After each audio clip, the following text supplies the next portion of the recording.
எல்லாம் உள்ள இறைவன் தன்னுடைய திருமறையிலே சொல்லி காண்பிக்கின்றான்.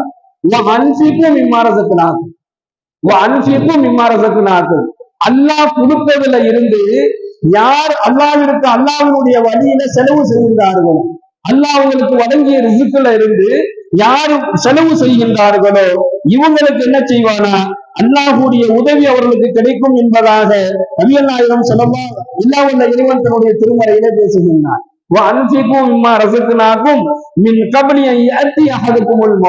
அல்லாஹ் கொடுத்ததுல இருந்து தன்னுடைய மரணம் வருவதற்கு முன்னால், தன்னுடைய மௌத்துக்கு முன்னால் என்ன செய்யறாரு, அல்லாஹ் வழங்கி அவருடைய அல்லாஹ் அவருக்கு வழங்கிய ரிசுக்குல இருந்து அவர் தான தர்மங்கள், சதக்காக்கள், சதக்கத்துல் ஜாரியா போன்ற அந்த தான தர்மங்கள் அதிகமாக செஞ்சு வந்தார் அப்படின்னு சொன்னா இவருக்கு அல்லாஹ்வுடைய உதவி கிடைக்கும் என்பதாக நபிகள் நாயகம் எல்லாம் உள்ள இறைவன் தன்னுடைய திருமறையிலே பேசுகின்றார்.